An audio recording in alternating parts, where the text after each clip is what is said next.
Greetings, chat. Welcome back to the manor. I am once again your humble host, Rune, and I may or may not be a little bit EP today. It's currently noon. I've been up for about like a few hours, and brain is a little slurry, and my voice is a little hoarse. But aside from that, I think we're good to go.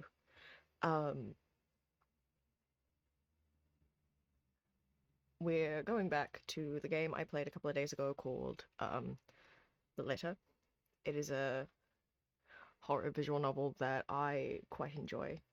And today I only want to be able to do a short stream, just so I can rest up my vocal cords. So we're going to be finishing chapter 1.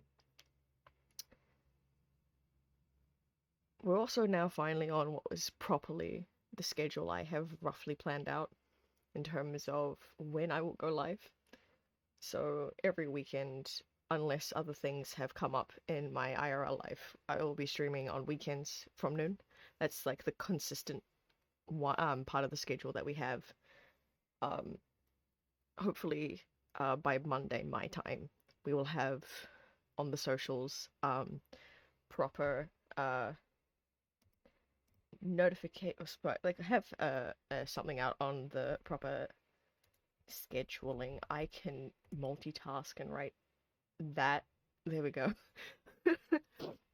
Socials are in the chat. So like on my Twitter and Blue Sky, I'll hopefully have the schedule for the month, unless things change up by Monday my time. We'll see. Depends on how this weekend goes for me.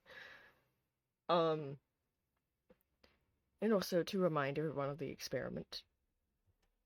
Just casually put in the exclamation part experiment. Oh, I remember where it is. There it is. Just a quick reminder. This is what we're doing. Trying to reach affiliate without any of my creator friends finding or helping. So you need to remember to keep this secret, chat. You've been doing an excellent job thus far. Anyways. I'm trying to think of what else I need to get out of the way. I think that's roughly it. Shall we get onto the game, chat? Because I have a lot of things I need to play around with, so then we can actually hear the game. There we go. And she's still not connecting. God damn it. There we go. It's a beautiful game, The Letter. It's so far. Well, when we get back into the game, I'll show you exactly what we've done thus far. But I love the fact that this like image is like of like a chapel, and to my knowledge, I don't actually remember them being a chapel unless you like pick the priest option. But even then, I don't remember if we actually ever see this background. I'm pretty sure this is just for the opening title. If I am wrong, please do inform me, because I haven't played this game properly since like 2020, so my brain is a little fuzzy on this. And since my throat hurts a little, we have a nice cold drink, so if you get back casually here and we sip from that, because I forgot to mute, don't mind that. So, let's get back into the swing of it. Jump scare warning. No, I keep forgetting when you hit continue, it doesn't do that. Damn. Silly. Okay, so to catch us all up to speed on what's gone on. So, on Friday, October the 21st, we are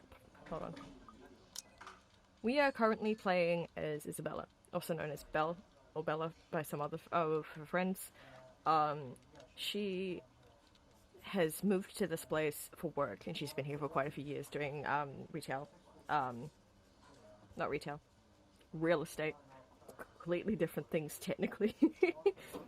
You're selling things, but the items are different. So we play as Isabella. She's a third child among 7, daughter of a laundrywoman and a jeepney driver. I can read that. She went to a public school and was the average student, but took took to art easily. Eventually, she pursued a degree in fine arts, as encouraged by her father. However, when the man diagnosed with a terminal illness, called it, she had to stop studying to make money. It was Isabella's aunt who helped her get work overseas in order to earn more money than any local job would get her. Rose Cooper became her mentor, which Rose is one of the... This is this green-haired girl that we work with. Became her mentor as she soon started working at the BRC. It's been 5 years since she met her neighbor Rebecca. She met Ashton during an unfortunate incident involving her first sale at Devlin Court, and later Zachary through him. Oh, that's how they met. That's silly. So this is who we're playing as for this chapter. We'll be playing as everyone else later. So currently we don't have anything on them because we have yet to play them. Got it. Okay, so this is what has happened thus far in the story. So on Friday, the 21st of October, before going to the Omagard mansion, if I see anyone make any jokes about the name, I'm going to sob. Isabella Santos dropped by St. Goretti High School to check on Rebecca Gales. The former reminded the latter to take her flu medicine before leaving. On the way to the mansion, Isabella received a phone call from Ashton Frey, reminding her of Zachary Steele's movie premiere that night. While looking for her missing co-agent, Isabella Santos found a mysterious letter in the Omagard mansion's attic. Driven of fear by what she read inside, thinking it's the place's curse at work, she hurried to leave the place, only to meet Rose Cooper, along with a woman who introduced herself as Marianne McCulloch, found Isabella Santos lying unconscious in the mansion's foyer before the open houses start. Unable to recall what happened prior, Isabella insisted on working, despite her co-agent's worries about her well-being. Today marked the open house of the infamous Omagard Mansion, open to the public for the first time in years. Luxburne's most esteemed and prominent personalities gathered to catch a glimpse of the 17th century property, including Luxburne's most well-known couple, Luke and Hannah Wright. Luxburne Independent Film and Theatre Festival celebrated its 9th year, celebrating new creative talents in the film industry. Included in the few showcased this year was Zachary Steele's... Did I lose live? What do you mean I've gone down live? Damn, is my signal that bad? Stream, please. Hold on, I need to scroll. I need to make sure. No, it's Steam Elements. It's just really, really late to the party. Okay. Okay. Don't scare me like that. Let me start from the page again. Luxburne's Independent Film and Theatre Festival celebrated its 9th year, discovering a new creative talents in the film industry. Included in a few showcased this year is Zachary Steele's Blue... I cannot pronounce that. I'm apologizing. Dark Times of the Black British. Isabella Santos, Ashton Frey, and Rebecca Gales were also seen amongst the crowd for its premiere. So that's what has happened for Friday. Now, on to today. Isabella received an unexpected call from her family back in the Philippines. An emotional moment. Her mother informed her of her father's deteriorating condition despite treatments. Nonetheless, the young woman assured her that they can continue to work hard to be able to support all of them. What has yet to be put in the entry is the Luke and Hannah, my apologies, have bought the house. And so we've just started to close that deal, so that will be probably what's on here. That's what we're doing here. We've just been put on our lunch break after dealing with all those papers. So that is where we are now. In the end, only Becca and Zach could come. Ash, on the other hand, couldn't be reached. All my calls went straight to his voicemail. I wonder why. He's at it again. Right here today. Gone the next day. So... Ash is a detective. So, doing silly little cases and things like that. Oh well, his loss. We have agreed to meet at a nearby cafe, the same one I frequent with Becca, because it's cheap and they give away free bread around closing time. Understandable. Quaint, a little old-fashioned, though it looks a wee bit out of place amidst the city's tall buildings, but we love it all the same. Much like its facade, the interior carries an antiquated charm to it. Vintage art pieces and a row of shelves boasting with extensive collections of books cover the walls. Let's turn down the music real quick. Various options. There we go. Apply. It would have been nice to hang out here for hours on end, but even on a weekend, the place is still packed with people. Thankfully, Becca and Zach have only found seats and engaged in some casual chatter while I arrive. Going down just a tad bit more. There we go. It's strange seeing the two of them without Ash accompanying the other. They've never been particularly close. Sure, they talk when they meet, laugh at the same things when there's something funny, but there's distance. The kind born purely out of differing interests. That or Zach's simply afraid of Becca. I wouldn't blame him. She's a stern girl, but she means well.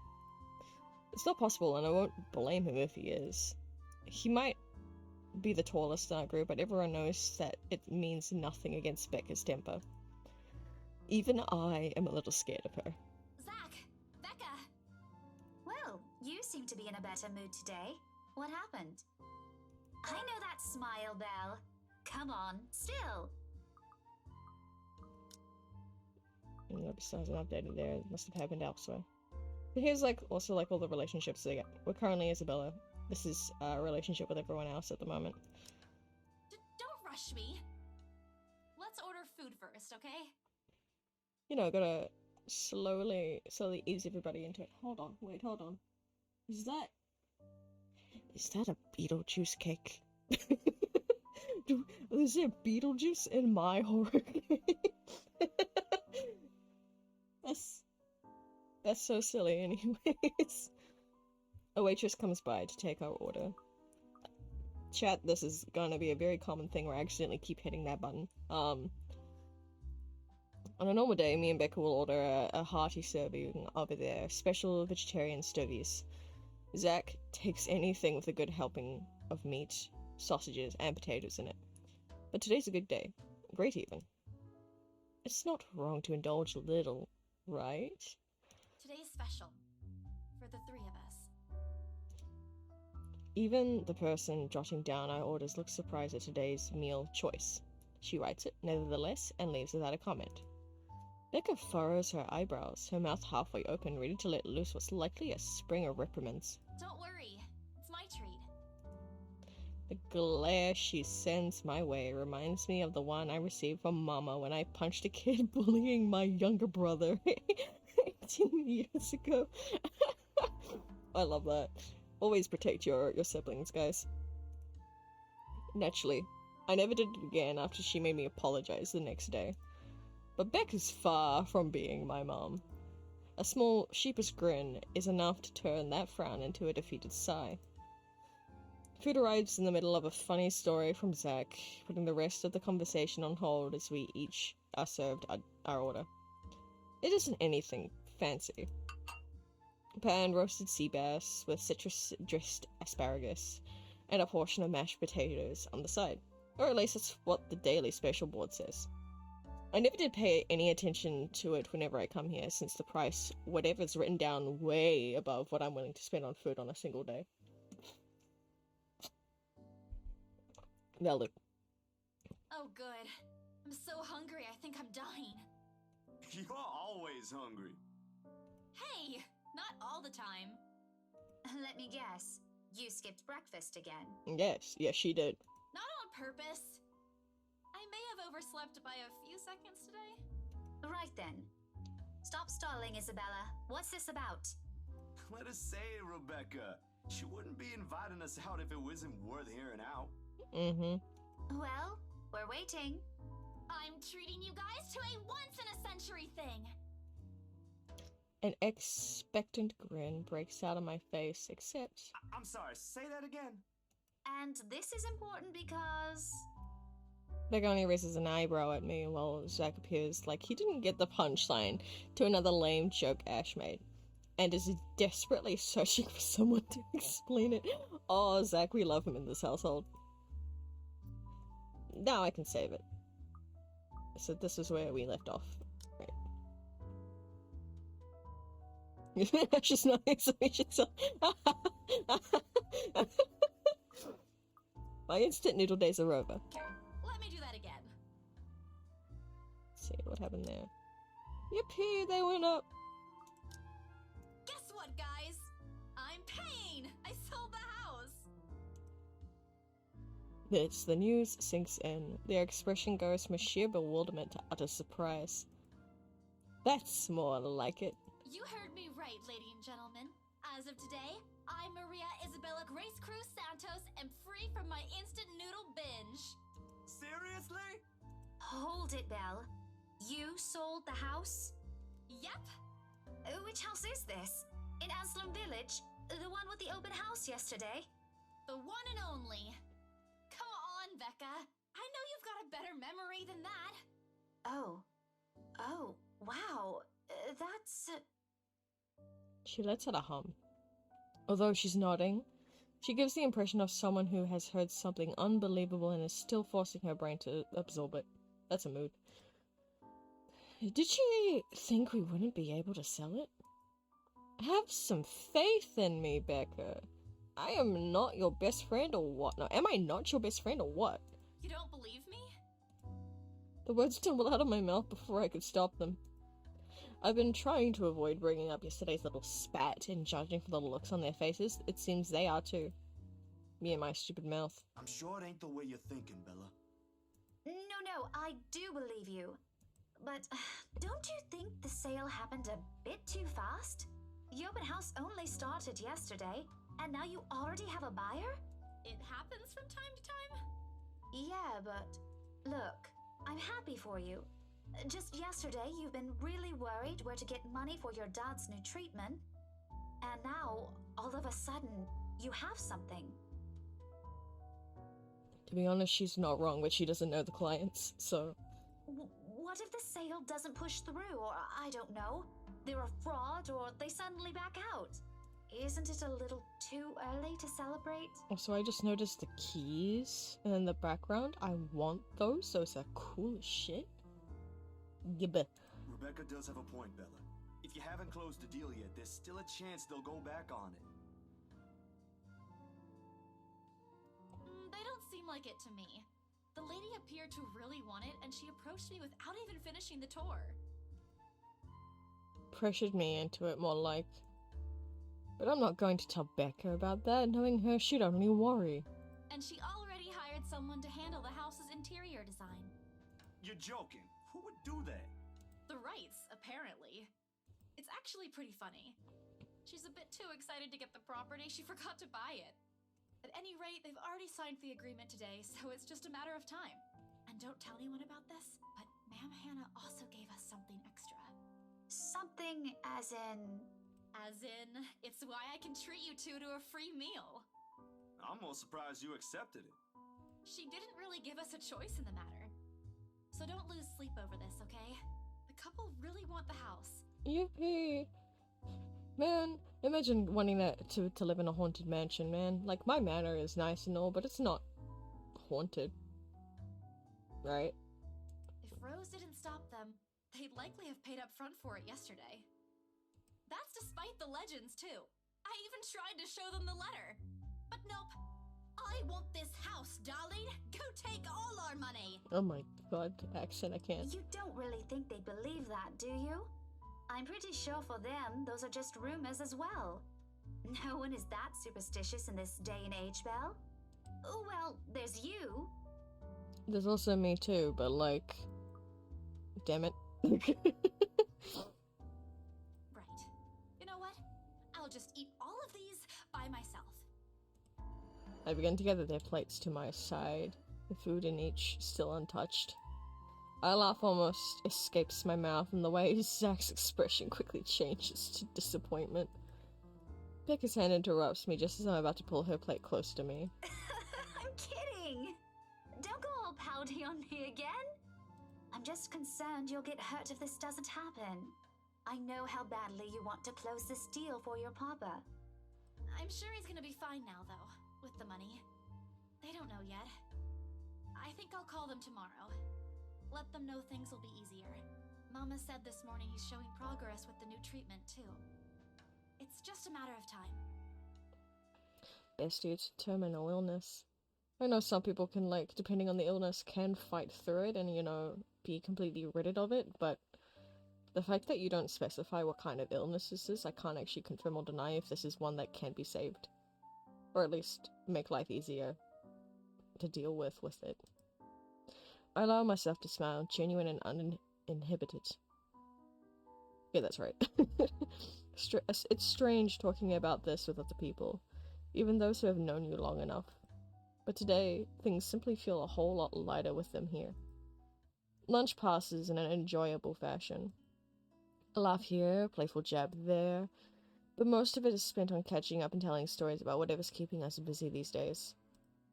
Something we couldn't afford to do the day before, taking into account what happened. Even Becca's surprisingly chatty. Is there something in the sea bass we ate? Zach, though, appears less energetic.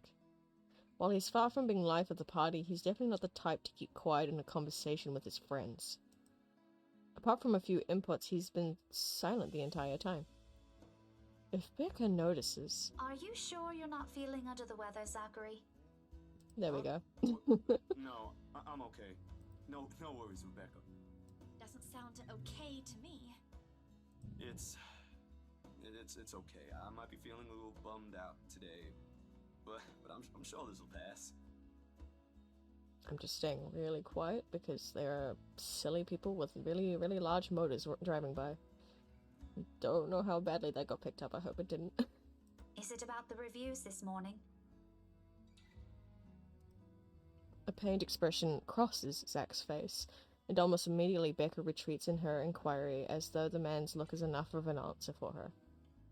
Oh, buddy, pat, pat, pat. I'm sure your movie was great. The people just, you know, are weird like that. Movie critics is harsh. I look between the two of them. Did I miss something? What happened this morning? Did I stumble upon a big secret? This is why I don't like waking up late. Real. Gods, whenever I wake up, like, late-ish, and having to deal with, like, time zones and stuff, so much stuff has happened in Europe and in America by the time I wake up, and I'm like, damn. So many messages to catch up on and stuff. It sucks, but it happens. You heard about those, huh? Sorry, I just happened to check on some sites this morning. Nah, it's a very sensitive topic in the first place. I should have expected it. Huh? I don't know if that got picked up. God, my thing's so jittery. I don't know if that got picked up, but I just heard like the most massive cough on the complete opposite end of my house, and I'm like, huh? What reviews? Becca glances at Zach. The emotion's unsure, eyes asking for his consent on the matter. Although there's a small desire to keep asking on my part, I don't dare voice it out. With Zach, it's always been better to wait, let him speak on his own. Becca too, to some extent, although with her explosions of temper are more common. In the end, he simply answers with a shift of his shoulders, gesturing her for it to go on with a tilt of his head. It's his movie. That doesn't explain anything. Stop dangling the information, Becca! Zachary, I'm not the one supposed to be telling her about this. It's still your documentary. Is it something bad? Not bad per se. You guys don't need to dwell on it much. Bad? Listen here. I wouldn't trivialize what those bowheads wrote if I were you. They're ruining other people's jobs. Yeah, critics are very bitchy. From how her tone rises in anger, it seems like she's on... It seems she's the one slighted and not Zach. A snicker escapes me, which I promptly stamp down on as soon as she sends me the hard look. This isn't a laughing matter, Isabella. Some bowbag just insulted him. Calm down, Rebecca. Those are just reviews, and it happens a lot. This is true. This also, like, comes with anything when it comes to, like, media related. Like, you get this in, like, live streaming as well.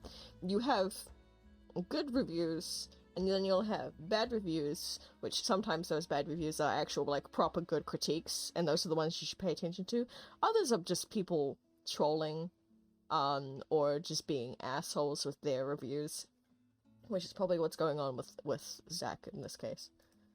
I do not care about you two, but calling the entire film an out-and-out dribble, you're better off watching an educational kids' TV show, and worst 1.5 hour of my life, among other things, isn't exactly a critique any decent movie reviewer would say. Exactly. That's exactly what I was saying.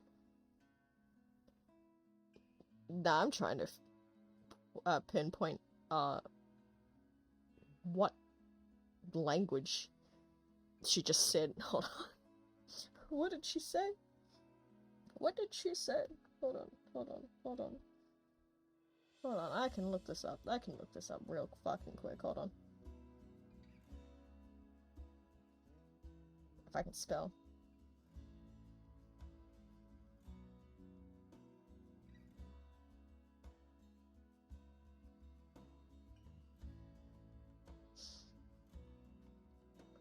Okay. Oh, I can't figure it out. If someone else knows, cool.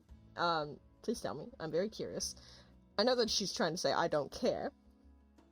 Or I do not care, but my brain says like, that is an actual language. What is it? And judging from her accent, I want to say it's somewhere in the European, but I don't know where. So, y'all want to help me in that regard, that would be sweet. If you could call that a critique, did we even watch the same film? Well, maybe I ain't cut out for it. Bitch. Better stick with my photography or something. Bitch, you are allowed to branch out and do things that you want to do. You're an amazing photographer. Try doing more film things. Like, it's just one bad thing. If you do, like a decent amount and then you're still not getting good things, then yeah, maybe then perhaps let it go. But, like, if some people actually enjoyed it that don't have the bias of your friends, then it's worth it to keep going. If nothing else, this helped me open my eyes to what I can and can't do. Or if anything, keep going for yourself.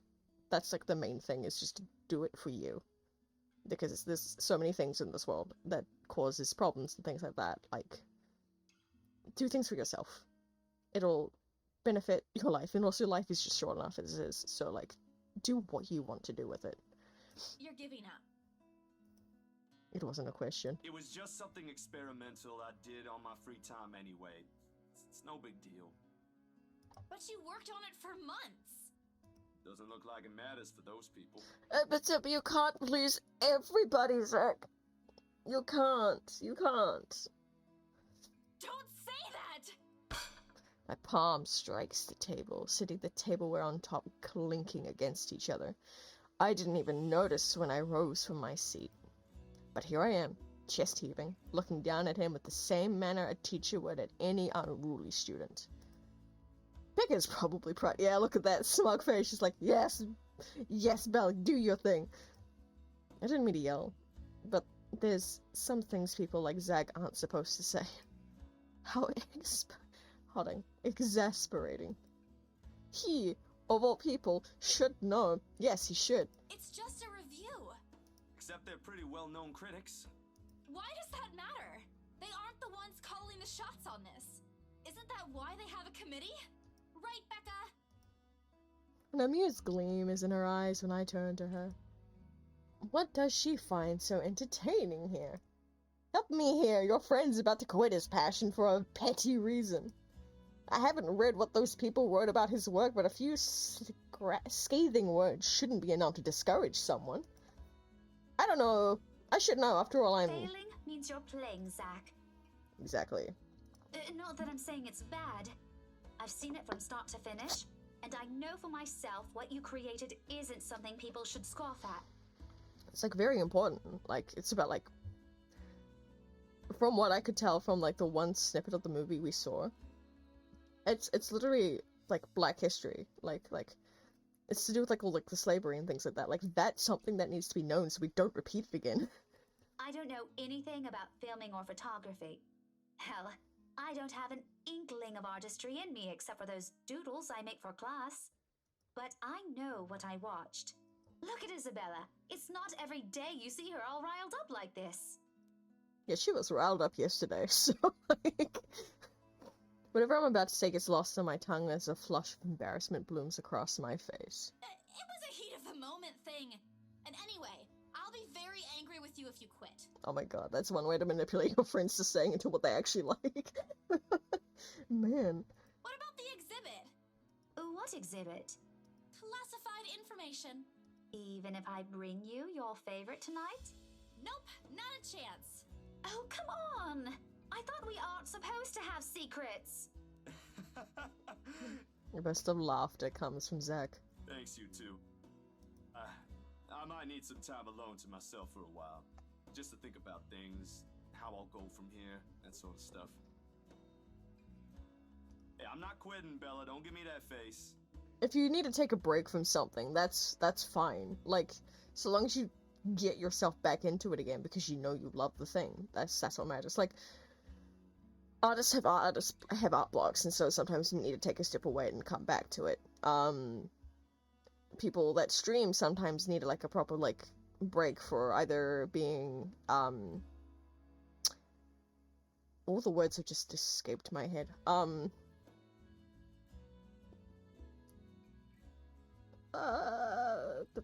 Burnt out and other things along those lines. Sometimes we'll need to take a break back, take a step back for a while, then come back, and then they'll have the energy to continue keep going. That's what Zach wants to do, so that's good. There's no face at all, only a poor imitation of puppy dog eyes, if you could call it this one. Promise? I'll be damned if I break any promise I make to you guys. Hell yeah, brother. Besides, you're right. It's too early to say anything right now. Awards night ain't for another week. Exactly. Give it time. Give it time. And that's all the answer I need from him. As sentimental as it sounds, there's fulfillment in knowing another person you know won't take the same path you've walked. It's not like it's over for me, though. I still have time. I could still come back. Do my own thing, do what I really want to do. Surely once Papa recovers, once I'm done with everything. Inside my bag, my phone buzzes unexpectedly, breaking the pleasant afternoon lull. The screen shows Rose. Hey, Isabel. You at the office? Ha ha. Very funny, Rose. I'm hanging up. Don't, I'm kidding. BRC says the floor plan copies are ready for Miss McCullough to pick up. She states as if it is already explains everything. Then out of the blue, she launches a long rant about the awful state of Luxbourne's streets. All of which she says in a single breath that I can barely keep up and make out a single word. I stay quiet. I stay quiet. If only to avoid becoming the next project of her frustration. She's similar to Becca in that regard. I'm stuck in horrendous traffic right now. Bloody stupid drivers. Then, when she has finally ran out of things to complain about and stops, what she says next still has none of what I'm hoping to hear from her. Just a quick mumbled plea for me to meet the right interior designer in her stead and Anyway, I'll leave it to you. Bye. Thanks. classic Rose. She ends the call without even asking for my input. Yeah, fair enough. Yippee. The sky is cloudless, but this clouds in the image. You kind of fucked up there. And the noontime sun is beaming down on the hard concrete when we leave the cafe. This looks like a morning or evening. It's far from unbearable, but it's enough to put most of the people in a fickle mood or make them vulnerable to catching something. No wonder we have staff members going AWOL lately, not to mention my boss's mercurial moods. I can't believe I'm saying this, but I want our usual cloudy weather back. For all the gripes about the unpredictable weather, though, the streets of Luxbourne remain constantly busy. The hurried tapping of shoes against the pavement and inane chatter coming from the lunchtime crowd fill the humid afternoon air. A small reminder of the things we still have to do, regardless of how much I want to return to the comfort of my bed. Back to Briar Realty for me. Zach to a meeting with a magazine publisher featuring luxury houses, and Becca to her lesson plans and books at home. But more than once, I catch her sneaking a longing glance over something displayed on a shop window. Did she want to buy something? Maybe I can get it for her this Christmas. I turn my hand to the last shop she checked out. A fleeting glimpse. The world stills. Teehee. Teehee. Teehee. Teehee. Teehee. I need to take a drink. Y'all enjoy looking at her for a bit while I do that.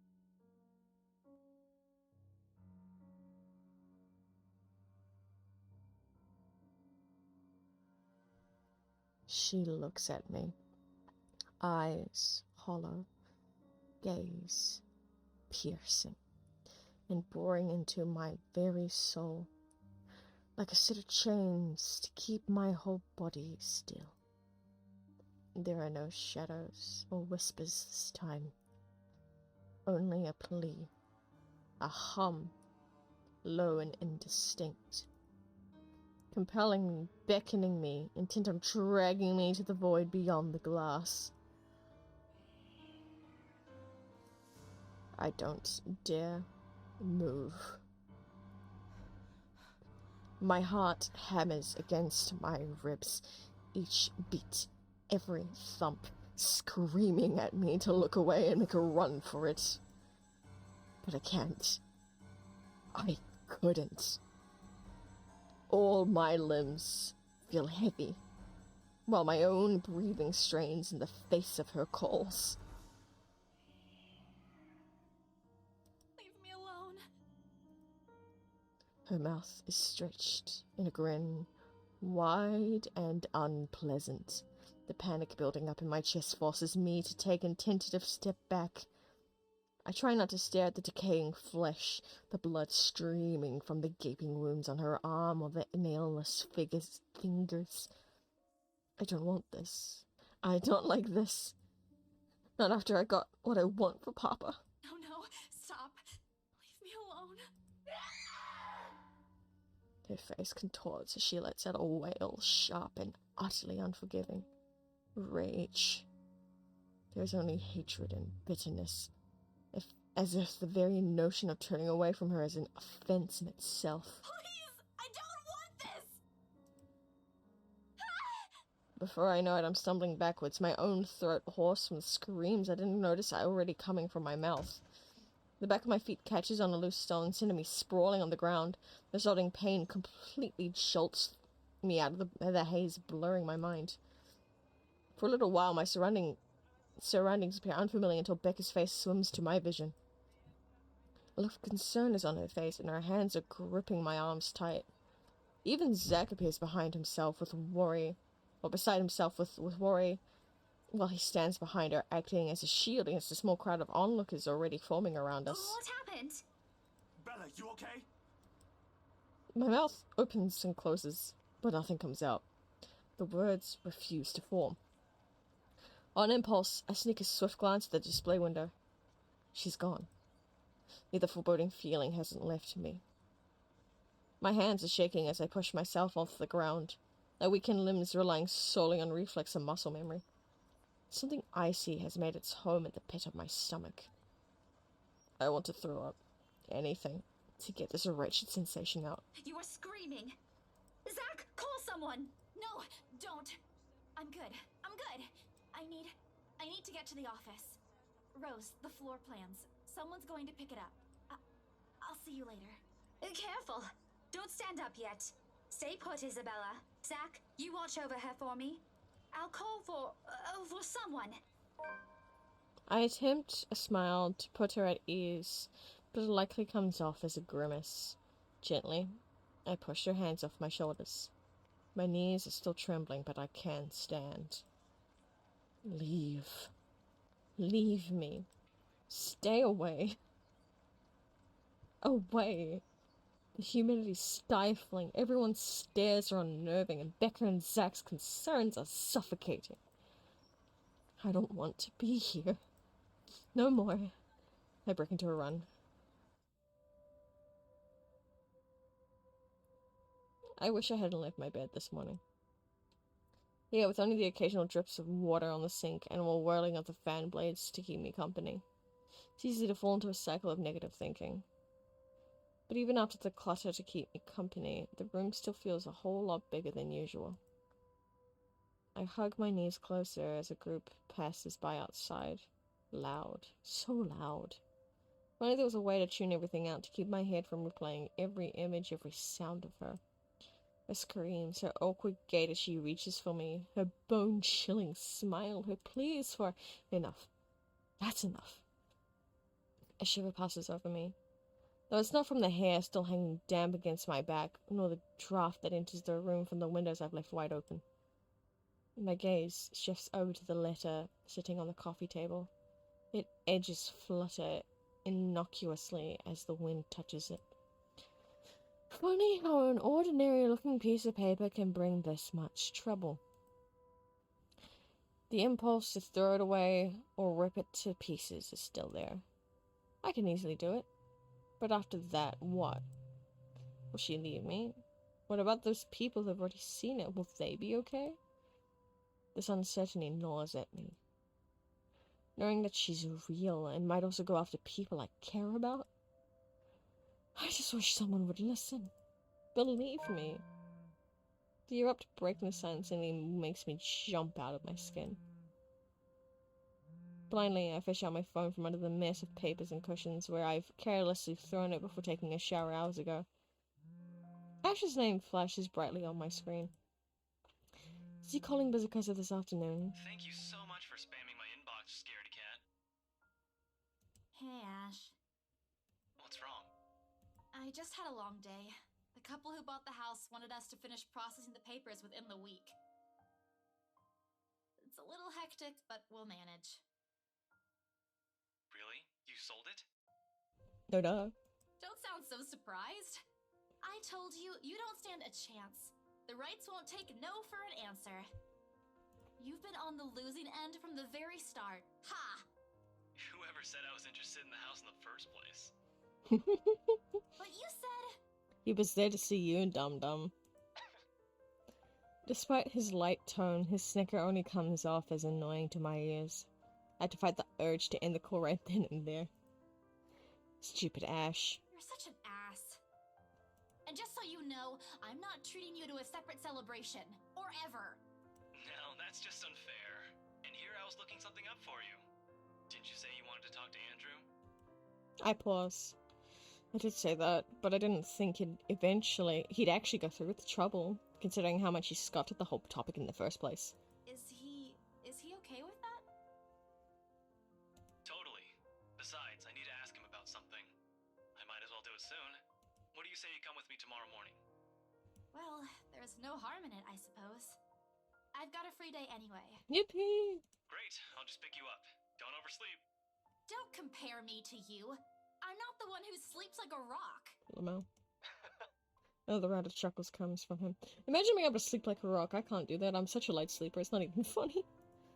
Oh, I will live for the day when he'll stop making fun of me. Just you. Wait, you asshole. As I'm about to end the call, he clears his throat. And, Isabella? A sudden different tone sends my eyebrows shooting up right into my headline. Is the world ending today? Yeah? Did you forget something? Do you think you... Never mind. Good night. Love Mal, you do not confess over a call, bestie. You do it in person. What the fuck? He hangs up instantly. Damn, man got cold feet. Rude. Completely rude. I couldn't even get to thank him. The busy tone, though muffled, echoes through this receiver. No one is saying this will work. Even I am doubtful it will. But right now, I'll take anything. Anything to get out of this nightmare. Yippee! Where are we now? So we've done the open house rights, we've done the thing. Gave us money. We saw a bitch-ass Miggy. And we've got the call. Yippee. Look, now on the 23rd, boys. Sleep comes easy tonight. And for the first time in a long time, I dream. Of clear skies, of unrestrained laughter from children playing in the streets, and of small, cramped dwellings. To an outsider, the sight does not paint a pretty picture. However, this is home to me. Aww, you dreamed a poem. Yippee, we've updated. Hold on, I gotta look. Remember what button I'm looking for. Branching tree. There we go. away? How far away? Oh boy. We got this much more to go, boys. And damn. So one of these routes is definitely going to the priest.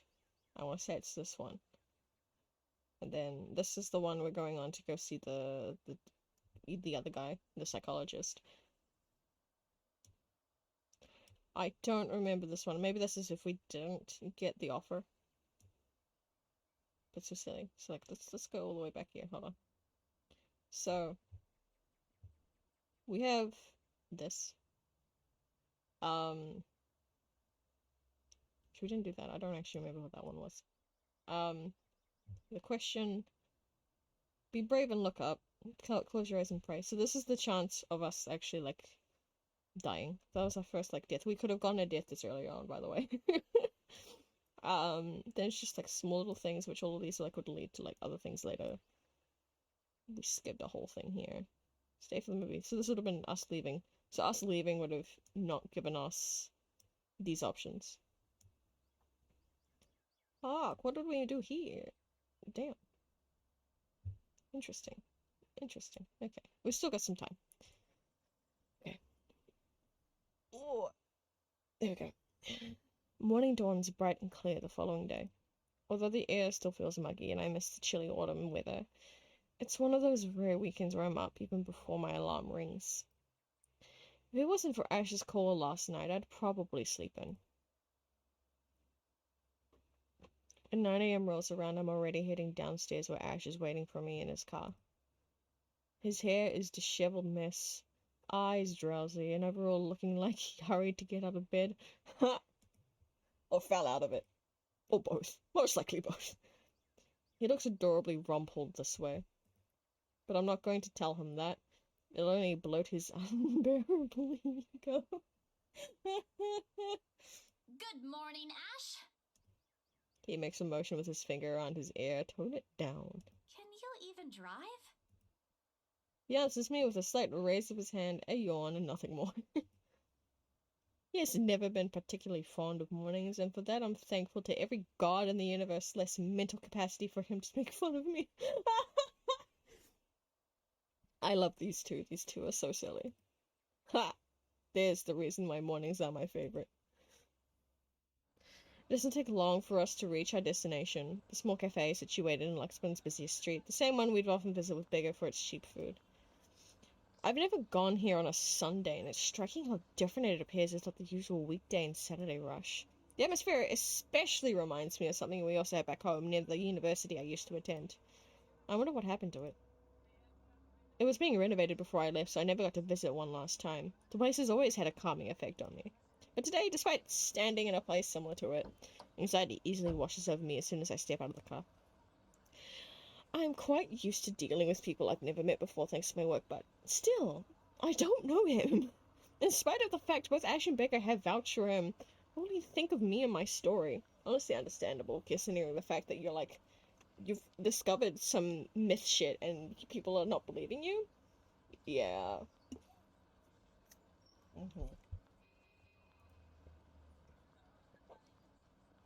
I have a drink in my throat, goddammit. What if you think I'm crazy? Hell, even my own friends thought so. I draw in a breath to quell the panic beginning to rise in me. Oh well, only one way to find out. A few hesitant steps forward, and then Ash is suddenly pulling me back by my elbow. Hold on, scaredy cat, not too fast. That warning, he flicks my forehead hard. It hurts. What was that for? He's already walking away when I look up, and I hurry to catch up with him, puzzled. I really don't understand this guy. At least, explain why you're flickering other people's foreheads all of a sudden. So rude. Get yourself together, will you? He's not going to bite. He's very accommodating, too. I wasn't scared of him or anything. You don't look like it. Didn't sound like you were okay last night either.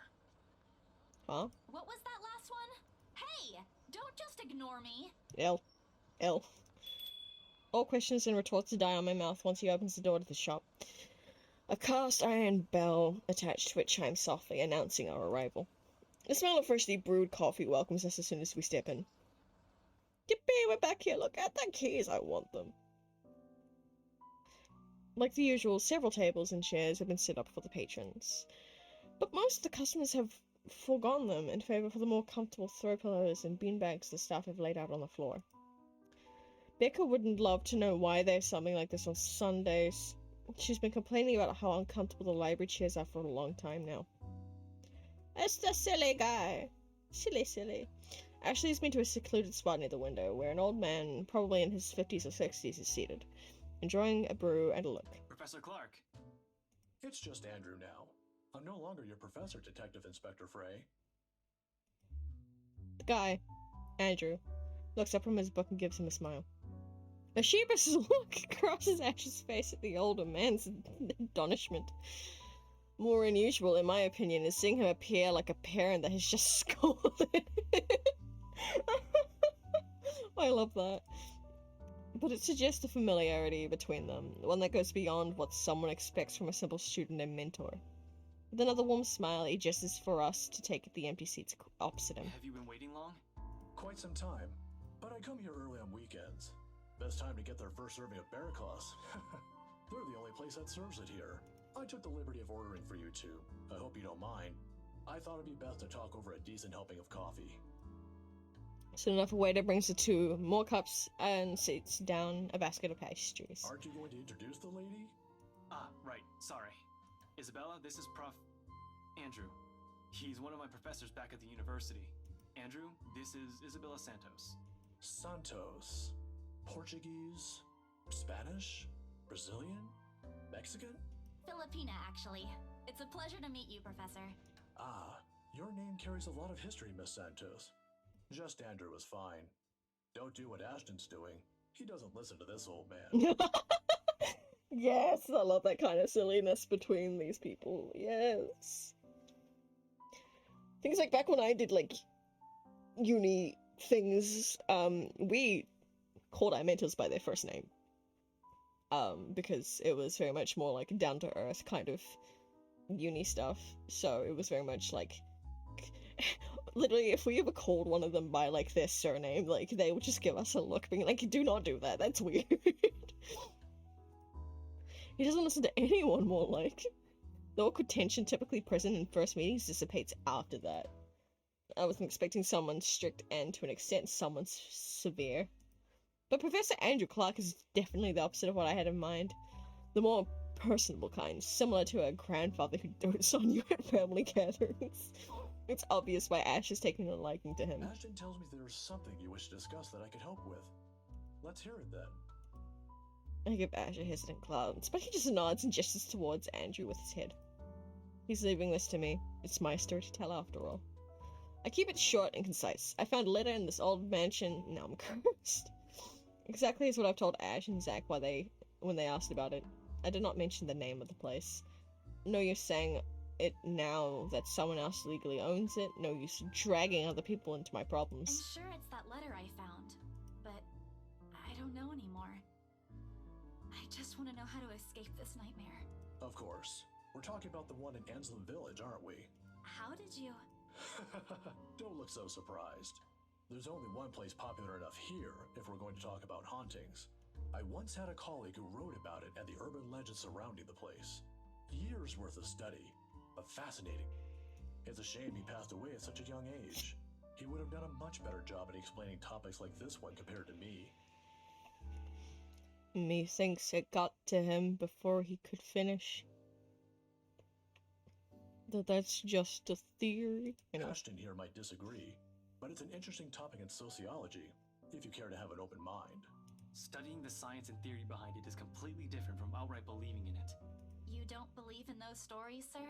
Now, this isn't a question of belief. All I'm saying is things like these speak a lot about a place's culture and history, and it's not just limited to ghosts. Monsters, gods, you name it. Even you, Miss Santos. This is true. What about me? How you respond to these stories. It tells a lot about you and your upbringing, in the same way it tells me why our detective inspector here finds such topics absurd. Interesting, isn't it? My head is starting to spin from all this. Oh no, she don't understand. Oh, poor baby. I'm not the smartest person around, but I understand what he's trying to get at, I think. It's still too much to take in at once. I looked to Ash for help, but his eyebrows adorned with a frown. If he keeps staring at me like that, if he keeps staring like that at his cup, I'm pretty sure it will crack soon. There's still something you're not telling. Didn't I tell you everything the other day? Yeah, but you mentioned the rights. Then you proceeded to drop the topic right after. What's with that? They don't have anything to do with this. Rights. Luke and Hannah, right? Yeah, they're the ones who got the place. Ah, I'm not surprised. They're the kind who gets what they want once they set their eyes on it. From what I've heard, word gets around. A heavy sigh escapes my lips. Popular or not, they're just my clients, albeit a little pushy, but just clients, end of story. Now we actually get to hit the button. I wish she'd stop pestering me about them. I want good relationships this round. Some of that was right. Yay! What is it again with Becca does when dealing with a particularly difficult child? The pesky, annoying child? I wish I could remember. I would certainly use the same trick about now. Ashton, look here. I know you're trying to help, but the deal's almost already closed. The papers are being prepared. Once it's done, it's over. I'm just their agent. And when is that happening? When what? Is there even a purpose to this line of questioning? Your working relationship with them. When's it going to end? About a week from now. It depends on how long the approval process would take, but they wanted us to rush it. Really? You're absolutely sure about that? Yes, really. Unless they want to buy a house again and want me and Rose to be their agent. If yes, then I don't see a problem with it. Now stop annoying me about it. Don't accept it. What? Why? It's my job. Oh, Lord. Even my younger siblings aren't this difficult to deal with. And again, Ash is far from a younger sibling to me. If he'd only spell it out, surely I'd understand. We wouldn't even have to talk about it right now. That's how it is, right? Find an even ground, talk about it like the adults we are. It wasn't like this before, but something along the way, something that has changed us as people, as friends. I wish there's a way I could tell when or why. Instead, I'm left searching blindly for reasons. The next thing we know, we'll be drifting further and further apart. How frustrating. Now, kids, settle down. We're not going to solve anything by shouting. Yippee! Yippee! There goes Professor Dad figure, let's go. Sorry, Sir Andrew. And we're not going to solve anything either if you keep omitting things. Speak for yourself. I'm not the only one doing it. Did he just tell you not to argue, kids? God damn it. You'll have to forgive my former student, Miss Santos. He's always been the curious kind. Many people think he's lazy, but it's actually the opposite. I see that hasn't changed. Yippee. Oh, really? How is he back when he was your student? I'm sorry, I need to ask. He doesn't talk much about that. And there's a reason why. Please don't. Tried to sleep on the first day of class. Yep, that seems very, very Ash-like. He didn't repeat it after what I made him do when I caught him. Students like him are the easiest to deal with, once you know what piques their interest. I'd have to say, he's one of the very few who's actually interested in the subject, though. But there was this one time when... By the end of the conversation, Ash looks like he's praying for the ground to swallow him. He's never been one to talk about himself. What I know about him are mostly bits and pieces I've gleaned over the years. He's an atrocious singer. He's bad at art.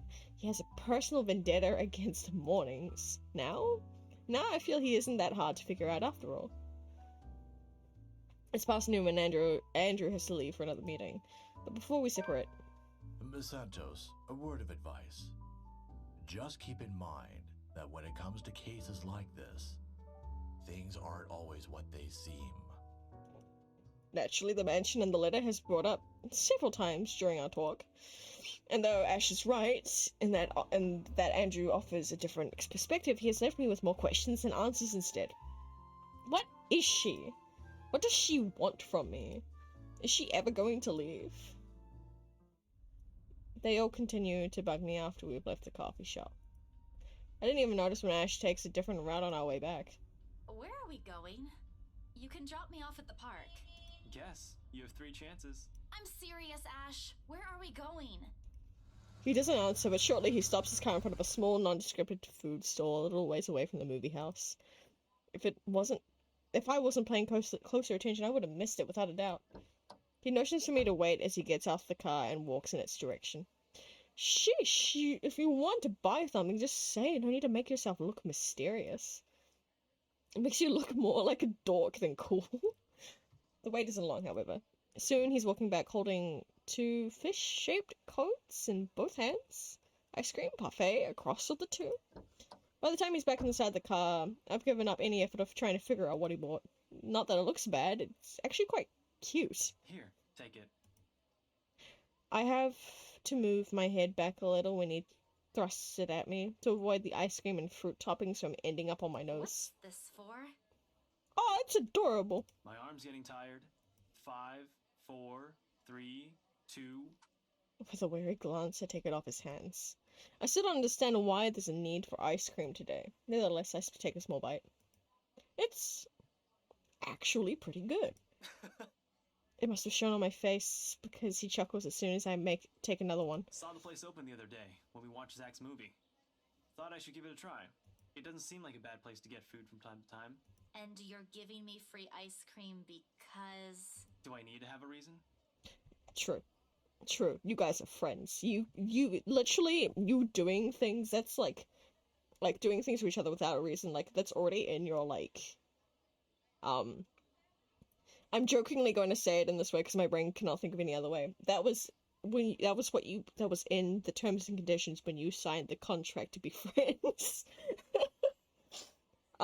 This is very much what friends do, is that they will unconditionally treat you to things, money permitted, even sometimes when they don't have money they do that. I would know. I do that sometimes with my friends, but that's because my love language is gift giving. Leave me be. Are you really going to ask me that? Here's the thing with Ashton Frey. He does not just treat anyone to free food because he feels like it. He's that much of a Scrooge. Hell, he even asked me to teach him how to haggle once. Haggle! Of all the people who'd ask me that. I'd have expected much of a request from Becca, but Ash? Not at all. If I'm going to be honest, he looks a bit constipated with that expression on his face right now. I think he's starting to regret ever buying this. The other day? The movie with Zach and Rebecca? Rebecca's there, yeah, I think so. Yeah. Anyway, during the movie, we, that's to say, we... Chat, he's very, very flustered right now. Men's has it bad. He has it down bad, so bad. Shit. Should have written down something first. Bestie! Oh, buddy! Get to the point, Ashton. Right. I'm sorry. What? Not I'm sorry for, not getting to the point. I'm sorry for the other day. I got carried away. I said things that upset you. I shouldn't have done that. I'm sorry. Look at this little puppy dog face. Look at him being, like, open for once. Good on you, good on you. Oh. Ow! Oh. Okay. Okay? That's all? That's all you're going to say? You're not still angry, are you? You didn't have to buy me anything. A simple sorry would have been enough. But he's ashhole. He's extra. I was about to take a sip of my drink, goddammit. I bite into the cone again, a small attempt to keep myself occupied and relieve the heat crawling up my face. It doesn't work, but at least I don't have to look at him. Why am I feeling embarrassed over an apology? I have no idea. What's it called? When you have feelings for someone, but you don't know it. It's not like it wasn't called for. They were being mean, especially him, and in that fraction of a second it hits me. He skipped his day off just for today. I should be the one apologizing and thanking him. Silence is an awkward company while we finish our respective snacks. Can I finish my drink though? There are words for this. For people like us, for understandings and sentiments like this. Yet in this instant they don't come. They won't come. As promised, he drops me off at the park right after. Phrases unsaid, still hanging heavily in the air. Can I sip? No, I can't. This game's stopping me from sipping. In this weather, the city park gives off a lazier, more languid vibe than usual. There's a proof. Wait, hold on. Wait, squint. Hold on. Wait a minute. Hold on. Wait a minute. Those guys look familiar. This totally doesn't look like Spy X Family. No, no, totally not. Totally not.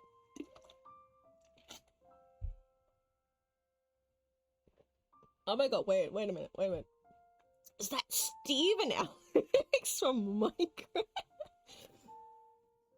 Okay, I've stopped now. Where children are usually seen running around and playing, there are now people lying, leaning back on their picnic blankets, simply enjoying the afternoon sun.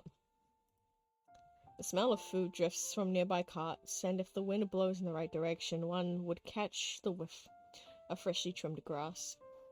Maybe I should try walking home today, to get my mind off things. To try and find the words somehow. I haven't done that in a while. Thanks, Ash, for today. No problem. Say hi to Rebecca for me. Yeah, I will. Even so, I linger. We both do. A mild humid breeze fills the smell of dried leaves, warms earth, and a far-off, distant memory of false starts and awkward first meetings. Same place, same people, playing the same parts. Funny how, of all the days, my brain chooses to remember it now. Wait, Belle. Whoa, blushy boy. Blushy boy! Ash exits his car. He strides unsteady when he approaches me. Or maybe this is his uncertainty showing. I'm not quite sure. He's never looked uncertain to me before. Anyways, calm, always sure, always collected. He stops a short distance from me, close enough that he's within arm's reach, but just far enough for his voice to be heard over the decent... Hold on.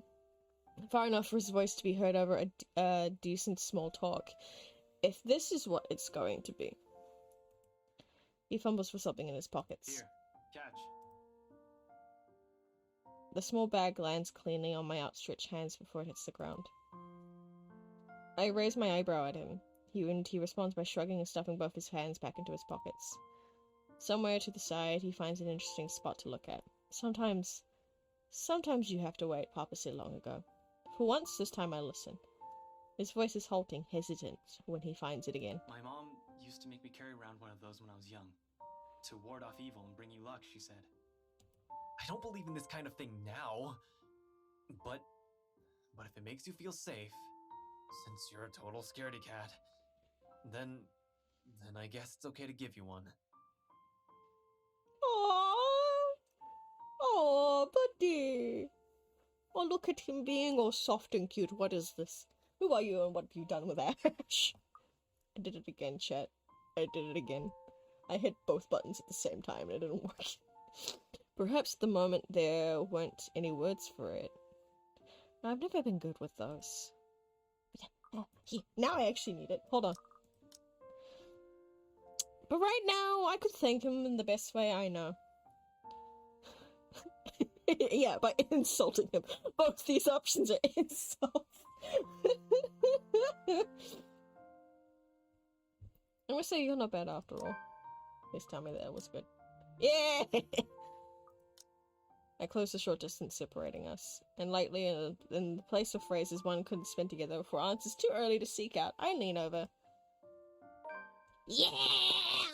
Let's go! Look at the little face! Oh, look at the cuteness! And give him a little peck on the cheek. The touch is short, fleeting. The kind that speaks volumes and boundaries we don't often cross as friends. Nevertheless, the thought is there. It lingers. In the gentle autumn wind that passes the empty space separating us when I step back and look at him with a smile. It's easy to express gratefulness this way, isn't it? At least, with my own family, that's the case. From the two of us, I'm not quite sure. Did he understand? No, he did not, because he has a crush on you. I don't know if his culture... That's just me being ignorant. I actually don't know too much about this little Asian guy. Literally, he calls himself that. It's in his ringtone. It's kind of funny. I don't know what his culture is about with like doing pecks on the cheeks for like gratitude and stuff. I don't even know what cultures really do that. I need to educate myself more.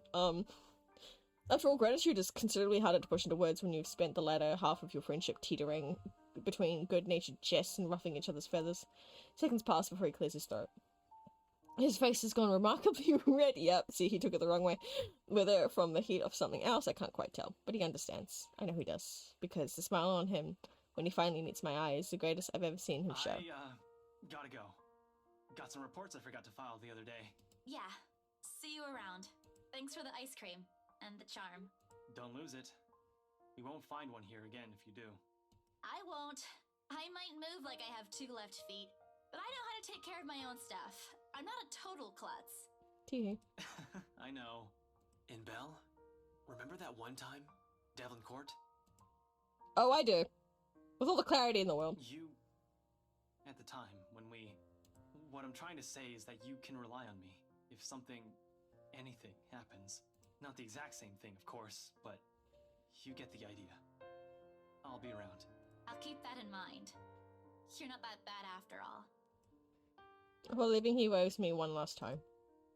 Until the next time we talk, we'll be back to the way we are. Because at the end of the day, that's how things have always moved between us. At what we're familiar with what we're comfortable with. For all of that, it's easy to put my own faith in him. I just hope I can keep them safe. Keep him safe. The wind blows again. No, a light wind blows again, sending dried leaves swirling around the distinct smell of earth into the air. The first time, the sunlight feels less harsh. Maybe a walk is good. I need to visit the grocery too. Come to think of it, wasn't there an art store that opened up recently near the park? Yippee. Look at the journal. We got silly things done. Yippee. That noise is so loud in my ear. How close are we now, chat? Sobbing. Sobbing. Sobbing. We're not there yet. Sobbing. Crying, sobbing. We're almost there. Almost. So close. And then we can stop for the day. Dot dot dot.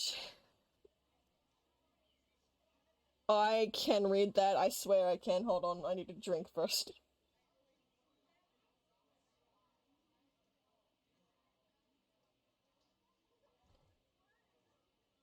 The cat's name is Bruthiel. Well, that's at least what its collar says. It's an odd name to give a cat, in my opinion. But it speaks grace, much like one with... Hold on. But it speaks grace much like the one that carries it. It shows in the way he swishes his tail and the eyes follow my hands' every movement. I'm not sure what he finds fascinating in me, to be honest. I wasn't the very picture of grace when he found me, after all. It was a bad idea carrying 2 heavy bags of newly bought art materials and groceries without help of a sure ride home. In hindsight, perhaps I shouldn't have bought all of those things at the same time. I didn't even make it past the park. Now I'm suffering underneath the glaring afternoon sun, hunched up on a park bench and drenched in sweat, in the company of a cat curiously watching my every movement. I hope he stays where it is. It's just a black cat, but at our home they're considered ill omens. I love black cats. I want one as my own. That'd be so cute. Don't look at me like that. I can act graceful as well if I want to. So that I've ever acted graceful in my life. Of course, growing up with a rowdy younger siblings and brothers and sister does that. Or maybe it's the opposite. Mommy used to call me a little troublemaker before. Well, graceful or not, there's no use moping. A short breather and then I'm off home. Besides, it isn't like if the company's bad, even if it's a cat. As long as it doesn't bite or cross my path. Where's your owner, anyway? He has one, doesn't he? An owner? That's what the collar's for, isn't it? A bandage is wrapped around on one of its paws. I wonder what happened to it. Did he run away? Well, if you don't have one, I won't be able to take you in. My apartment doesn't allow pets. Sad. I tried to bring one home before. A cat. Not black, of course. And Rebecca threw a fit before the landlady could. I take a small packet of sweets from one of the bags beside me and pop it open. So I'm about to put one in my mouth. He meows. That was an adorable meow. Oh my god. My hand stops. Do you want one? I don't think you can have one. He doesn't meow again, and as I'm expecting him to. I take his unblinking gaze as a yes. I shift a piece into my palm and hold it out from warily. He sniffs it once, twice before. There we go. Yes! Like a good, properly trained pet, Bruthiel responds as soon as he's called. Recognition comes as soon as my head snaps the direction of the voice. Miss McCullough's hard to miss. What with her height? I'm sorry. Did my cat hurt you? Miss Santos, was it? I'm surprised to see you here. Nice to meet you again, Miss McCullough. Were you harmed in any way? I'm sorry. Bruthiel's not exactly fond of other people. Even run away from the veterinarian right now. Oh no, he was just sniffing my hand earlier. My Bruthiel's a she. She? All this time I thought... Oh. A pause in the conversation. If this can be called one, it's uncomfortable. We're merely two people working at different jobs with the same client. Man, imagine getting that offended when your cat gets misgendered. Even I wouldn't be like that if, like, I've once had a cat and, like, so many people kept misgendering him and I was just like, no. I would just generally be like, whenever they said she, be like, it's a he. It's a he. Like, you don't have to get that offended over a cat. Like, damn. Frankly, meetings like this don't happen a lot, and if it does, a simple nodding of heads is enough. Wrong button. I want to talk about her cat. That's a silly, cute little kitty. Please tell me that was good. No! Sobbing, crying. I wanted to talk about the cat, the little kitty. I'm actually surprised you have a cat, Miss McCullough. Never mind. And why exactly is that? There are a lot of people who have pets. Yeah, but not a black one. I'm amazed you're taking care of one. I don't understand what you're trying to get at. Is there a problem with my cat? No, not at all. She's very sweet. Just in other cultures, aren't they a sign of bad luck? Back at my home it is. My grandmother used to tell me all stories about it. Nothing has happened to me so far. And besides, all your bad luck is not because it's going to be your cat, it's because of the damn litter. Displeasure is evident on her face. Ah, of course, I've gone that about other people. Black cats are an omen of good luck. There you go again, running your mouth off, Isabella. I crack my brain to remedy the situation, but she folds out her hand. This is a good place to stop and end this conversation, don't you think so? We'll swap over. I want to get the proper actual, like, thing, because if I knew...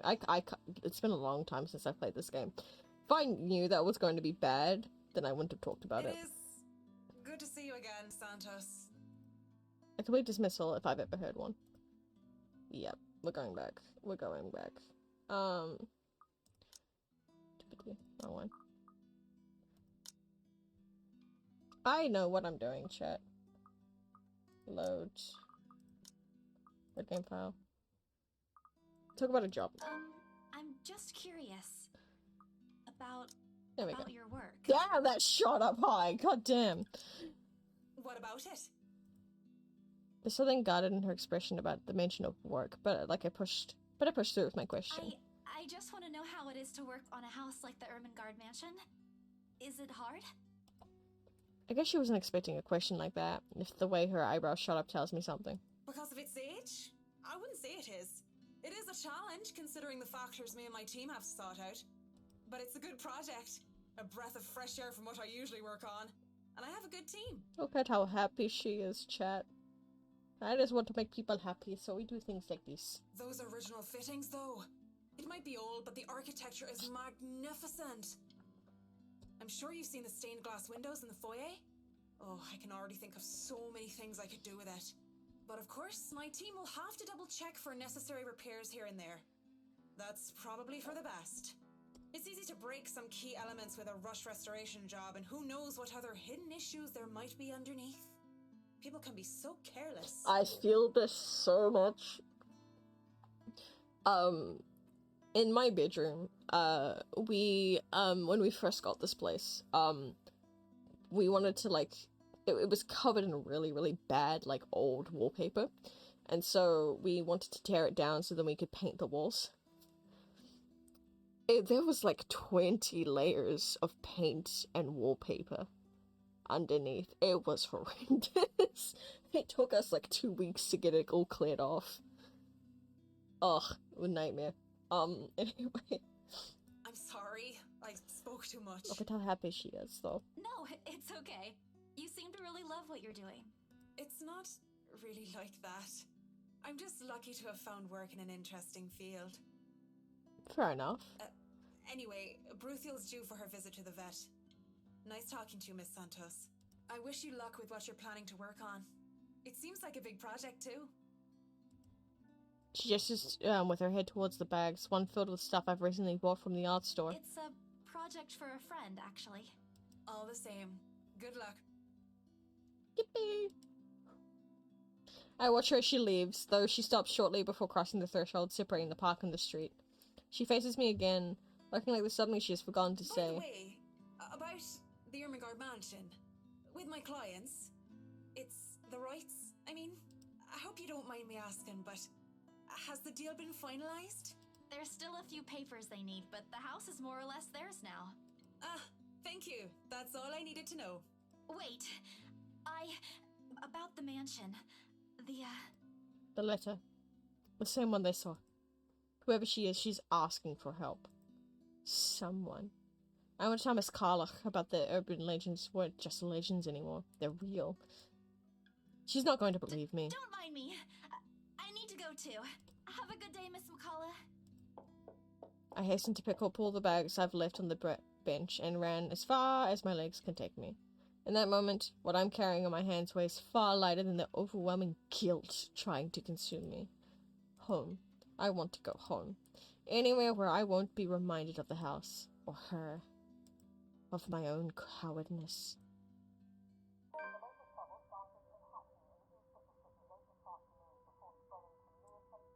The food tastes less appetizing tonight. A pity. One would think that someone who had been on a continuous binge of instant noodles would think of a home-cooked meal enjoyable, but it isn't. Hunger isn't what's gnawing at me tonight. Neither are my sore muscles. The TV runs loudly in the background, but what it says barely registers in my brain. No wonder we can't actually make it out. It's hard when the things you're trying to forget keep returning into the forefront of your mind. Felt. It distracts you. Felt. Eats at you. Yep. Devours you. I want to make a joke, but I'm not going to. I wish this would stop. I wish I wasn't the one who picked it up. I wish it was somebody else. That's not something you should be thinking. In other local news, a woman was found dead in her home. Huh? Luxbourne police officials are currently investigating the crime scene, but has classified the case as homicide. Huh?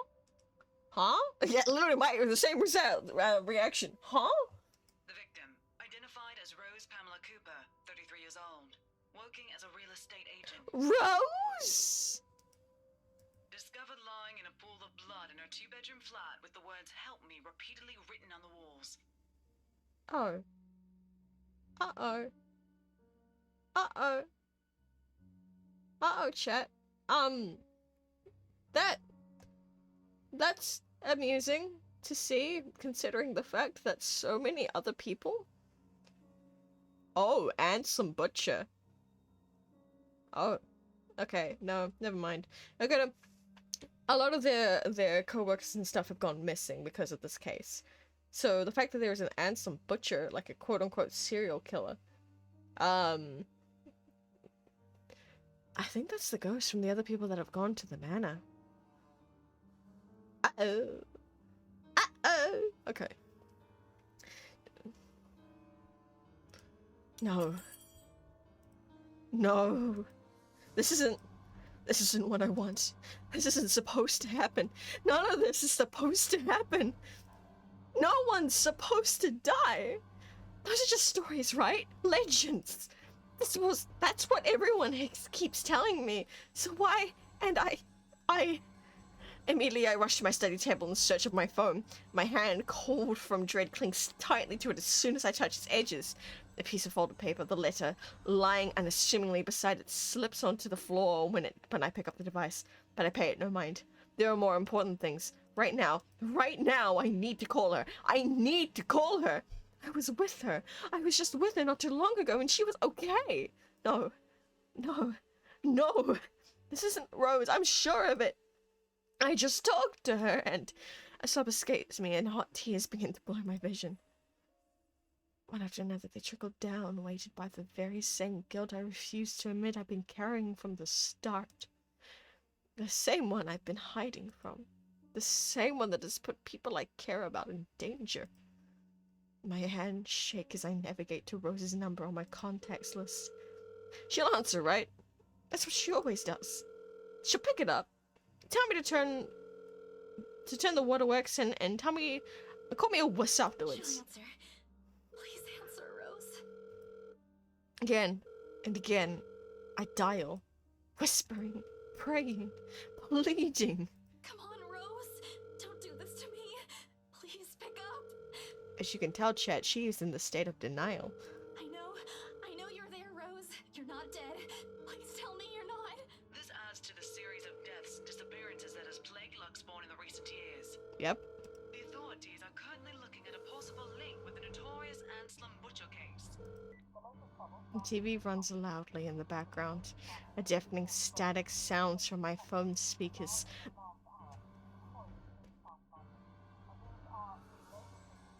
Sorry, Chad, I needed to cough. But in my ears, I can only hear the screams. Her pleas. Her whispers.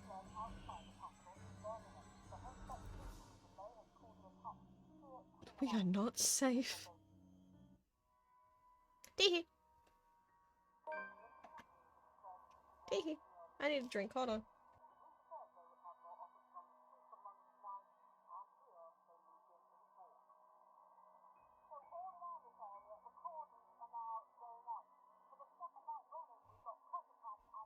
A buzzing sensation jolts me awake. My body still wants to sleep, to forget what I heard, what I saw last night. But it's there, nudging, prodding at me. Slowly I become aware of how awkward my position is and the aches that accompany sleeping in a curled up position the night before. If I even slept at all. The memories are impossible to forget now that Rose is gone. They say it's easier when you say it out loud. Instead, the words weigh heavier on me each time. Oh, felt. She's gone. Gone because of me. Gone because of a letter that I was too curious to look at. I should have been more careful. I should have just kept my mouth shut. I should have destroyed it before anyone else had gotten involved. I should have... The notification light on my laptop blinks incessantly, mockingly. When I look at it, it's as if it's calling me back to the sense of normalcy. I check it nevertheless out of habit more than anything.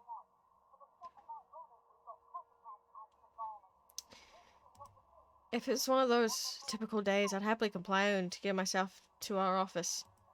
Today my limbs just feel heavy. I'm gonna read out the thing. I don't know if it's gonna be read out later, but we're gonna just do it now. Strict attendance required today. To all BRC employees, in light of the recent events...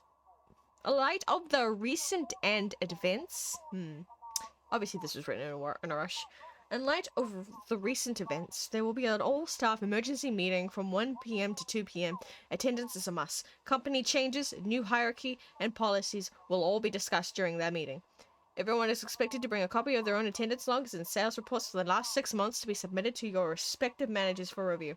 We are expecting everyone's cooperation. Thank you, Joanne Ellis Schultz. No. I want to say Schultz, but that may be wrong. Yes, the HR manager. On one hand, keep going will keep me busy, take my mind elsewhere. On the other, the place in itself is a stark reminder of what my own fears have cost me.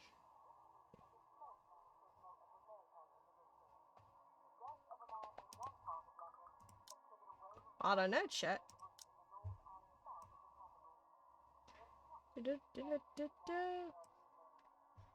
Do we go to work, or do we stay home? Go to work, stay home. Go to work. Stay home.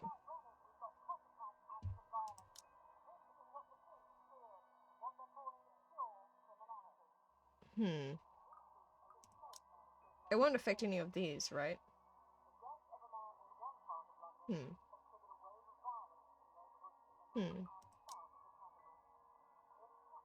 I'm trying to decide if I want to deal with a silly little ghost lady or not. You know what? For content. Moping won't get me everywhere. It's just one of those things, isn't it? You deal with it with a smile no matter how bad things get and hope for the best. Although my body really feels like lead in my limbs, so I push myself away from the chair and head for the shower. The letter I dropped on the floor last night just flutters open as I pass by, unfolding for no one else but me to see. Every word written on it glares back at me. They sneer, they ridicule, like living beings fully aware of what they've done. With a huff, I pick it up and shove it into my bag, perhaps with more anger and frustration than I am used to showing. This, too, I'll deal with. Somehow, I'll find a way and make things right. I have to, before it takes more people from me, even if I must do it on my own. I think you're no longer getting the share, the split of the pay though. I think you're getting all of it now since Rose is gone. Teehee. Papers rustling, telephones ringing, feet shuffling. Overall, today looks like a typical working day at the Briar Realty Corporation. Except it isn't. The air is thick with tension and unspoken questions. No doubt everyone's present has already heard about Rose. If they missed last night's reports, they'll likely see it in the morning news, in the papers, or in various news sites on the internet. Everywhere is a bitter reminder. In fact, everyone's giving me a wide berth as though the mere mention of Rose could be enough to trigger something in me. It's appreciated, but it only serves to create a bigger hole in the place Rose has left. After lunch, my boss calls for a meeting. I don't have to look up from my work to know what it's about. He's in a strange, pensive mood today, probably out of respect for a dead colleague. Oddly, I'd appreciate it more if he just shouted at me today. Anything is better. I'm sure you've all heard of what happened to Miss Cooper. She was a valued member of our team, and she will be missed. There's no date for a funeral yet, but those who wish to attend, kindly speak with your respective supervisors. By the way, has anyone heard about our still AWOL staff? None? HR, you know what to do. Santos, a word? In my office? At the end of it, I've been given the entirety of Rose's workload, including finalizing the rights papers. And I've been promised an ample compensation for my efforts. I think he's expecting me to be happy about it. Instead, I immerse myself in my work. I have to anyway if I want to forget. So, when it comes to dealing with grief, I don't blame her for, like, having to bury yourself in it, but, like, you do need to give your moments, like, actual, like, time to, like, grieve and process it before getting buried back into work. But, you know, if the situation won't let you, then the situation won't let you, and then things suffer in that regard. But, it's just gonna get worse from here, chat. Time flies, when you do, and by the time I give notice, it's already late. Everyone's already gone, leaving me in the company of a radio and a member of our janitorial staff. I don't even know his name. Rose likely does. She remembers people easily like that. The Luxbon Police Department continues its search for the following reported missing people. The radio blares one name after another. Hold on a second. Missing? Aren't they? Still, I have to check. Frantic, I turn back to my desktop. The loud tapping of my fingers against the keys fills the office for a better part of my shift as I look through everything. The background about the place, its history from the current owners and list of employees hired under BRC. And I'm right. Of course I am. BRC may have a lot of staff, but they have a lot of agents hired. I remember those names anywhere. After all, they're also part of the crew who worked with us in prepping the mansion for the open house. Then the letters... No. That can't be. I hope it's not what I'm thinking. But Rose is... Something snaps into place at the fraction of a moment. There's people. Rose. The letter. I need to... No. If it's like this, they still won't believe me. I have to make sure of it first. Evidence doesn't lie. That's what Ash often says, right? If I had proof, then maybe... I don't want to get my hopes up yet. But maybe there's still a way I can save them. the letter, my phone, papers, anything that will be useful. I grab all of them stuff and just put them in my bag. I can't stay here. There's something I need to do. There's something these people should... The noise cuts sharply through the room, stopping my hand short of cramming a pen into my bag. Hello? Anyone there? Bestie, you're in a horror game. You shouldn't say that. Someone must have left the printer open again. I may be in a hurry, but if I don't turn it off, another person's certainly going to have a fit tomorrow over wasted company resources. Most of the time, it's Rose who does the nagging, but the clicking on my pen in my hand is a welcome distraction as I search for said object. Each stride my feet takes also echoes throughout the empty workplace. I've lost sight of the janitor minutes ago, and with me being the only one left, the tapping of my feet against the wooden floor is something I soon will learn to appreciate. It doesn't take long for me to find it. But by the time I turn it off, 5 pages have already strewn out of the ground, the paper tray also being left ajar. Sighing, I pick each of it up to put someplace proper. But those pages that greet me next makes my blood turn cold. The chill that makes its way up my spine as I'm numbing the day at the attic. The sheets crinkle under my tense grip. All I can hear is my breathing as it wraps through my gritted teeth. But before I can even gather myself, take the first steps out of it, total darkness suddenly envelops me.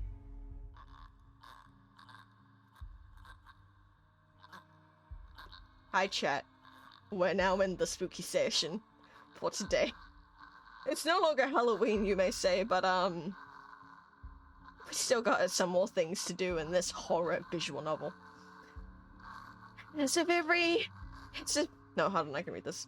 And as if hearing every horrid thought running inside my head right now, something snaps. A soft creak grating through the thin veil of stillness that has descended in the room. Every muscle, every bone in my body goes rigid at the sound. Familiar. So familiar now. Yet my own traitorous curiosity still presses me to take a careful peek over the cubicle's wall. Tee-hee! Chat, we're fucked! Chat, we're fucked! I'm scared. I know I've got the quick time events off, so I will live through this, but it's still terrifying. It's her, standing in the only exit of the office, albeit facing away from me. Not for long, and I'm not looking forward to looking at that. She doesn't even need to turn around for me to know it's the same misshapen face, tattered clothes, and unsightly gait. It's the same person in the attic.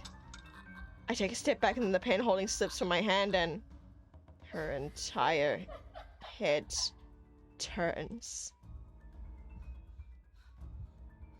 A scream almost escapes my mouth and I duck under the table as quickly as I can. My heart is pounding against my chest. I can hear the bone-chilling sounds of her walk, the weird clicking that follows her, and telltale squelch of something wet as she walks towards me. Nearer and nearer. The sounds are slowly getting louder. The only thing keeping the whimper from escaping me is my hand that covers my mouth. Someone, please save me. Anyone. I close my eyes, muttering a continuous stream of prayers, all while attempting to steady my own breathing. Please, please, don't let her hear me.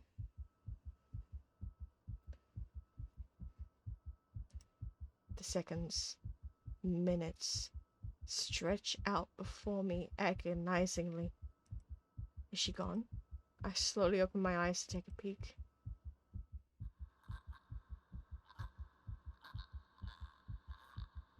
I don't dare move or make a noise. In the face of such terror, I can only beg. Let out silent pleas to whoever is out there.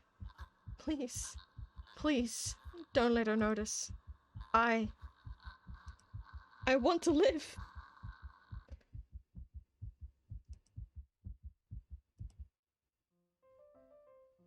Teehee. Teehee. That's the end of chapter 1. How about that, chat? Wasn't that like a way to wrap this up here?